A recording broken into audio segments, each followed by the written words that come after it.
ఇవాళ మళ్ళా చంద్రబాబు నాయుడు గారితో లింకు పెట్టుకొని ఇవాళ నరేంద్ర మోడీ గారిని అప్రోచ్ అయ్యి ఇవాళ వాళ్ళ ఓట్లన్నీ కూడా ఇవాళ తెలంగాణ ఎంపీల ఓట్లన్నీ కూడా అమ్ముకున్నది స్వయంగా మీరు చూస్తూ ఉన్నారు.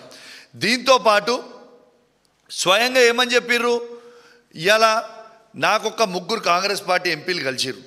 లేట్గా ఎందుకు పెడుతున్నా, 4 రోజులు లేట్ ఎందుకు అయింది రిజల్ట్ అనేది, రిజల్ట్ అయిపోయాక కూడా 4 రోజులు లేట్గా ఎందుకు పెడుతున్నా అనేది కూడా చెప్తా ఉన్నాం. నాకు 3 కాంగ్రెస్ పార్టీ ఎంపీలు కలిసిండ్రు. ఇక వాళ్ళు నా దగ్గర మిత్రులు కాబట్టి వాళ్ళ పేర్లు నేను చెప్తలేను, కానీ వాళ్ళు కలిసి స్వయంగా వాళ్ళు నాకు చెప్పింది ఏంటంటే, మేమందరం కూడా బీజేపీ క్యాండిడేట్కి ఓటేసినాం, రేవంత్ రెడ్డి గారు చెప్పిర్రు, మేము చేసినాము, మరి ఇది ఒకసారి ప్రెస్ మీట్ పెట్టి అందరికి కూడా చెప్పు అని స్వయంగా కాంగ్రెస్ పార్టీ ఎంపీలు, ఆ సంబంధించిన 3 ఎంపీలు ఎవరైతే నన్ను కలిసిండ్రో వాళ్ళు చెప్పమంటేనే నేను చెప్తా ఉన్నా. మరి అప్పటిదాకా దీని మీద స్టడీ చేయలే.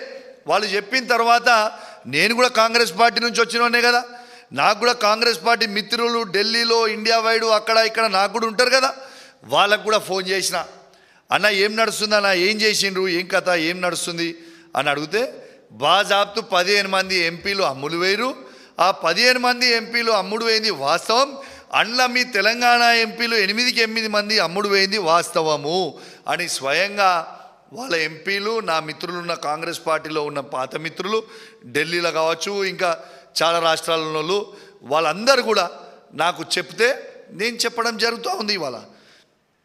ఇవాళ రాహుల్ గాంధీ గారేమో ఓట్ చోరీ గురించి మాట్లాడుతూ ఉన్నాడు.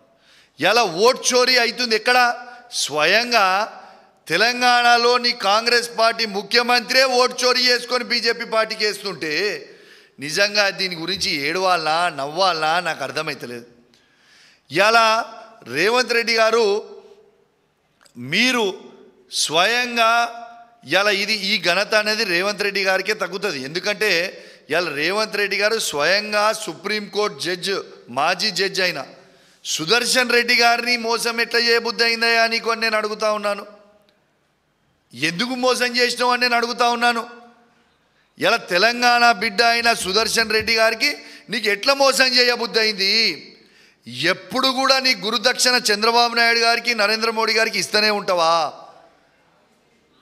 ఎందుకు అమ్మి ఓట్లన్నీ తెలంగాణ అన్నీ కూడా తీసి బీజేపీ పార్టీకి ఎందుకు వేసిండు? యావత్ తెలంగాణ సమాజానికి నువ్వు జవాబు చెప్పాలి. సుదర్శన్ రెడ్డి సార్, మీరంటే మాకు చాలా గౌరవం, కానీ మీ వెన్నుపోటు మిమ్మల్ని ముందలు పంపించిర్రు, వెన్నుపోటు పొడిచిర్రు. ఇవాళ ఆయన ఏం చెప్తుండు బయట రేవంత్ రెడ్డి గారు? రాహుల్ గాంధీ గారు చెప్పిర్రు, నేను క్యాండిడేట్ పెట్టినా, మోడీ గారు చెప్పిర్రు, నేను ఓట్లు వేసినా అని చెప్తా ఉన్నాడు. ఇది వాస్తవం కాదా? నేను చెప్పింది ఏదైనా అబద్ధం ఉందా? మరి నిజంగా లేకపోతే ఎలక్షన్లు అవుతుంటే ఎలక్షన్ సమయంలో, ఎలక్షన్ అయిపోయాక మీరు బీజేపీ పార్టీ మంత్రులను కలవాల్సిన అవసరం ఏమొచ్చింది? బీజేపీ పార్టీకి సంబంధించిన మంత్రులని ఎందుకు కలిసిండ్రు? దీనికి జవాబు చెప్పండి. బాజాబ్తు తెలంగాణ ద్రోహి రేవంత్ రెడ్డి గారు మరొక్కసారి తెలంగాణని మోసం చేసిన అనేది స్పష్టంగా కనబడతా ఉంది. ఇలా రేవంత్ రెడ్డి గారికి అలవాటు అయిపోయింది, ఆయనకు అమ్ముకోవడం అలవాటు కదా.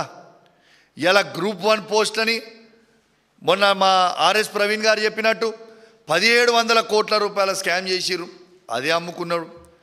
నిన్నగాక మొన్న స్వయంగా చూసిర్రు, మిర్యాల కూడా ఎమ్మెల్యే గారు వాళ్ళేమో యూరియా బస్తాల లోడ్ లారీలు అమ్ముకుంటుర్రు. ఇవాళేమో స్వయంగా వైస్ ప్రెసిడెంట్కి సంబంధించిన ఓట్లు, ఎంపీ ఓట్లు ఇవాళ మళ్ళా అవి కూడా అమ్ముకున్నారు. ఇలా అన్నీ అమ్ముకున్నాడే ఈ రాష్ట్రంలో. ఇది వాస్తవమా కాదా ఒక్కసారి ఆలోచన చేయండి. ఇంకొకటి కూడా తెలంగాణ ప్రజలు ఆలోచన చేయాలి. ఇలా రేవంత్ రెడ్డి గారు నరేంద్ర మోడీ గారితో ఎట్లా వ్యవహరిస్తున్నాడో స్వయంగా చెప్తా మీకు. ఇలా ఇంకోటి చెప్పిన, ఇలా రాహుల్ గాంధీ గారేమో స్వయంగా ట్వీట్ చేస్తారు. ఏమని ట్వీట్ చేస్తారు? ఈడీ, సిబిఐ, ఐటీ అనేది ఇవేమో కేవలం బీజేపీ సంస్థల్లా ఉన్నాయి తప్పితే ఇవి కాదు అంటాడు. ఈయనేమో కాళేశ్వరం ఎంక్వైరీ అని చెప్పి సిబిఐ ఎంక్వైరీకి వేస్తాడు. మరి ఇది రాహుల్ గాంధీ గారేమో సిబిఐ అనేది బీజేపీ సంస్థ అని అంటున్నాడు. మరి నువ్వు ఎవరితో చర్చ చేసుకొని సిబిఐ ఎంక్వైరీ చేయించినావు? మంచిది, అదొక్కటి అడ్డంగా దొరికినావు. మళ్ళీ అక్కడ కూడా అది అయిపోయిన తర్వాత రేవంత్ రెడ్డి గారు కాళేశ్వరం మీద సిబిఐ ఎంక్వైరీ చేసేటప్పుడు పాపము ఏ ఒక్క మంత్రికి వాళ్ళ క్యాబినెట్లో సిబిఐ ఎంక్వైరీ చేస్తుండని ఎవ్వరికి కూడా తెలియదు. అందరు కూడా సిట్ వేస్తుండో ఏసీబీ వేస్తుండో అనుకున్నారు.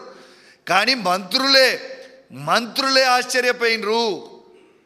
ఇలా మంత్రులే స్వయంగా సిబిఐకి ఎందుకు ఇచ్చిండు ఇలా అనేది మొత్తం గుసగుస పెడతా ఉన్నారు. ఇలా వాస్తవంగా చెప్పాలంటే ఇలా కాంగ్రెస్ పార్టీ వాళ్ళని చూస్తుంటే నాకు చాలా జాలేస్తూ ఉంది. అది కాంగ్రెస్ పార్టీలో ఉన్న సీనియర్ మంత్రులు కావచ్చు, సీనియర్ నాయకులు కావచ్చు, కాంగ్రెస్ పార్టీ కార్యకర్తలు కావచ్చు, వాళ్ళని చూస్తుంటే జాలేస్తూ ఉంది. ఎందుకంటే ఈ తెలంగాణ రాష్ట్రంలో కాంగ్రెస్ పార్టీ ముఖ్యమంత్రియా లేకుంటే ఈయన బీజేపీ పార్టీ ముఖ్యమంత్రియా మాకైతే అర్థమైతే లేదు. కానీ కాంగ్రెస్ పార్టీ కార్యకర్తలని నాయకులని చూస్తుంటే జాలేస్తూ ఉంది. ఎందుకంటే రేవంత్ రెడ్డి గారు కాంగ్రెస్ పార్టీని తీసుకుపోయి నడి సముద్రంలో ముంచుతూ ఉన్నాడు. మొత్తము బీజేపీకే సాయం చేస్తూ ఉన్నాడు. ఇలా నరేంద్ర మోడీ గారు ఏది చెప్తే అది ఇవాళ రేవంత్ రెడ్డి గారు చేస్తూ ఉన్నారు. ఇలా ఒక్కటి నేను అడుగుతా ఉన్నా, ఇలా బీజేపీ వాళ్ళకి రేవంత్ రెడ్డి గారికి ఇలా టైఅప్ లేకపోతే నేను మరొక్కసారి సవాలు విసురుతా ఉన్నా. ఇలా గ్రూప్ 1 ఎగ్జామ్ మీద బాజాబ్తూ ఇలా గ్రూప్ 1 పోస్టులో అమ్ముకున్నారు మీరు అని బాజాబ్తూ మేము చెప్పిన